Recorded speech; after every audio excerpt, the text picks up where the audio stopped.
एक तरफ political rallies में कॉन्स्टिट्यूशन के खतरे की बात होती रहती है, तो दूसरी तरफ फॉर्मर जजेस, लॉयर्स, एक्टिविस्ट एंड जर्नलिस्ट अपनी फाइंडिंग्स, वार्निंग्स और कंसर्न्स पब्लिक के सामने रखते रहते हैं। इसी वर्लपूल ऑफ डिबेट्स के बीच में अब आवाज सुनाई दी है retired Supreme Court justice Madan B Lokur की। भोपाल के कॉन्स्टिट्यूशन डायलॉग प्रोग्राम में उन्होंने जो सीधे, साफ और बिल्कुल अनकॉम्प्रोमाइजिंग बातें बोली, उन्होंने एक बार फिर ये रिमाइंड करवा दिया कि कॉन्स्टिट्यूशन मोरालिटी सिर्फ लॉ बुक्स में नहीं रहती, उसे जिंदा रखने के लिए इंस्टीट्यूशंस को भी इक्वली जिम्मेदार रहना पड़ता है। दर्शकों, जस्टिस लोकुर की सबसे स्ट्राइकिंग बात तब आई जब उन्होंने सेंट्रल इन्वेस्टिगेटिंग एजेंसीज जैसे ईडी और सीबीआई की कार्रवाइयों पर सवाल उठाए। उन्होंने बिल्कुल सीधी लाइन में कहा, central investigating agencies like the ED and CBI should act with caution and restraint. It's not just that some information is being shared, if they are found, raid them and put them in jail. This should not be the case. First put them in jail and then investigate. एक retired Supreme court जज का ये कहना सिर्फ एक opinion नहीं, एक warning जैसा लगता है कि due process,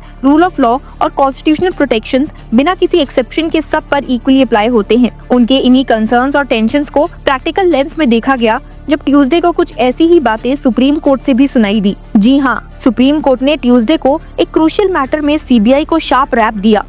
Jharkhand assembly secretariat के अपॉइंटमेंट्स एंड प्रमोशंस में एलिज्ड इरेगुलरिटीज पर सीबीआई प्रिलिमिनरी इंक्वायरी चाह रही थी, पर सुप्रीम कोर्ट ने सीधे वर्ड्स में उनकी अपील को डिक्लाइन कर दिया। Chief justice B R Gavai and justice K Vinod Chandran की बेंच ने सीबीआई को क्लियरली रिप्रिमांड किया, ये कहते हुए that sorry we are not inclined at this stage. पर सबसे हार्ड हिटिंग लाइन तब आई जब सीजीआई ने कहा, why do you CBI use the machinery for your political battles, we have told you so many times. ये remark सिर्फ admonition नहीं था, बल्कि उस परसेप्शन को ऑफिशियली एक्नॉलेज करता था जो पब्लिक डिस्कोर्स में काफी टाइम से सर्कुलेट हो रहा है कि इन्वेस्टिगेटिव एजेंसीज पॉलिटिकल एंड्स के लिए वेपनाइज हो रही हैं। लास्ट नवंबर भी सुप्रीम कोर्ट ने झारखंड हाई कोर्ट के 23 सितंबर 2024 वाले ऑर्डर को स्टे किया था, जिसमें सीबीआई इंक्वायरी को डायरेक्ट किया गया था। पर इस बार सुप्रीम कोर्ट ने क्लियरली एक लाइन ड्रॉ कर दी कि प्री मैच्योर इंक्वायरी और पॉलिटिकल कंटेक्स्ट के बीच एक थिन लाइन होती है और जुडिशरी उस लाइन को गार्ड करेगी। आपकी जानकारी के लिए बता दूं कि Kapil Sibal appearing for Jharkhand assembly secretariat ने भी एक सीरियस ऑब्जर्वेशन रखी।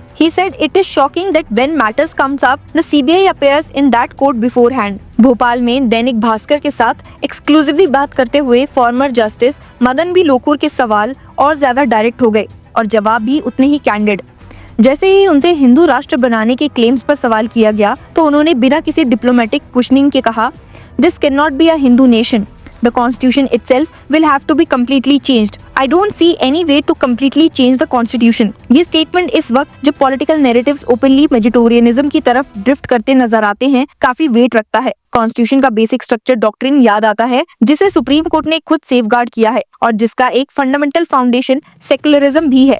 जस्टिस लोकुर का ये कहना कि कॉन्स्टिट्यूशन को कम्प्लीटली चेंज करना प्रैक्टिकली इम्पॉसिबल है, एक रिमाइंडर है कि इंडिया का constitutional design quick political fantasies के लिए नहीं बना था। जब उनसे पूछा गया कि बार बार पॉलिटिकल स्टेटमेंट्स में क्लेम होता है कि कॉन्स्टिट्यूशन खतरे में है, तो उनका जवाब कॉशियस पर इंसाइटफुल था। I don't know whether the constitution is in danger or not, but the courts are undergoing significant changes. और फिर उन्होंने एक chilling statistics दिया। Today there are over 50 million pending cases. This is not good. Something will have to be done about it. The judiciary cannot do anything on its own. The government will also have to think about it. 50 million cases is a lot. As things stand, it's not known when the cases will end. Judiciary की backlog crisis का ये scale बताता है कि judicial reforms अब optional नहीं, existential need बन चुके हैं। उन्होंने टेक्नोलॉजी एडॉप्शन की बात की और स्पेशली तालुका लेवल के कोर्ट्स के लिए काफी कंसर्न रेज किया। It hasn't picked up, it's already online in the Supreme Court, but it probably hasn't happened anywhere at the taluka level. At the taluka level there are mostly poor people, how will they file online? We should think about them. यहाँ उनका focus ordinary litigants पर था जो Indian judiciary का backbone है। अगर ई courts initiatives सिर्फ supreme court या हाई कोर्ट्स तक ही लिमिटेड रहे तो मॉडर्नाइजेशन का आइडिया अपनी इक्विटी लूज कर देगा। इंटरनेशनल इश्यूज पर भी उन्होंने रिस्ट्रेंट रखा, स्पेशली बांग्लादेश की फॉर्मर पीएम शेख हसीना को डेथ सेंटेंस पर। I haven't seen the verdict yet. Normally, crimes against humanity are punishable by death penalty. Many countries do not recognize the death penalty. It is a very serious offense. इसके बाद collegium system पर transparency की demand उन्होंने openly repeat की, ये कहते हुए that the main change should be transparency. As far as I am concerned, I believe transparency should be introduced. ये वही लॉन्ग स्टैंडिंग डिबेट है जहां जुडिशरी और एग्जीक्यूटिव के बीच एक ऑनगोइंग टसल है। कॉलेजियम सिस्टम का ओपेक फंक्शनिंग हमेशा से पब्लिक क्रिटिसिज्म का टॉपिक रहा है और जस्टिस लोकुर का ट्रांसपेरेंसी डिमांड करना इंटरनल रियलाइजेशन को शो करता है कि रिफॉर्म्स का वक्त आ चुका है। सुप्रीम कोर्ट डिसीजंस को ऑफन क्वेश्चन किया जाता है, पर उनका जवाब डेमोक्रेटिक मैच्योरिटी का रिमाइंडर था। He said that's a part of democracy. Not every decision can be right. उनके POV से देश के लार्जेस्ट कोर्ट की जजमेंट्स पब्लिक स्क्रूटनी से इम्यून नहीं है और ये ओपननेस जुडिशियल कॉन्फिडेंस को ही स्ट्रॉन्ग बनाता है। इसके साथ ही जुडिशियल इंडिपेंडेंस पर उनका जवाब काफी लेयर्ड था। However, I suspect there is government interference in the administrative area. I have no evidence of any interference in judicial functioning. Courtroom proceedings के लाइव स्ट्रीमिंग और उनके क्लिप सर्कुलेट होने पर भी उन्होंने कहा that saying that they shouldn't be on social media is wrong. Only recording should be available. If recordings are available, they will definitely be available. Young people को judiciary join करने पर उनका advice extremely grounded था। Justice Lokur ने कहा है, think about the constitution of India, follow what is written in it, keep the spirit of the constitution in mind, work honestly.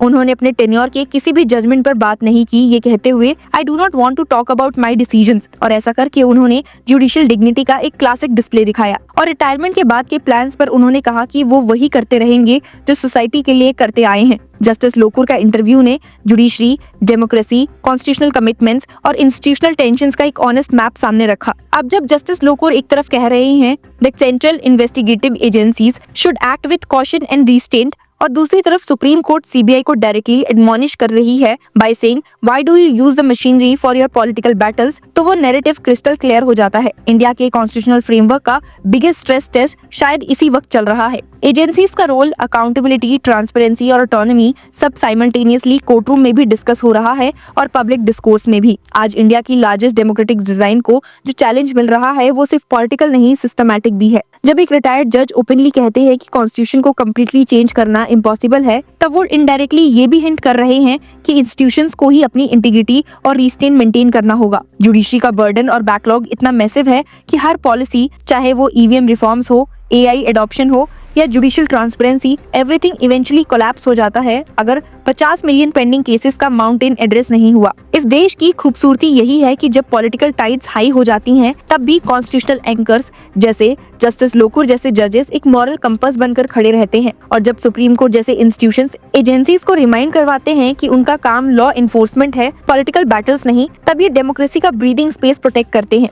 India का constitution शायद डेंजर में हो या ना हो, पर एक बात क्लियर है कि डिबेट्स, डिसेंट, जुडिशियल वार्निंग्स और ओपन इंस्टीट्यूशनल क्रिटिसिज्म ही उसे जिंदा रखते आए हैं। What are your views on justice Lokur's interview? Keep commenting and keep sharing.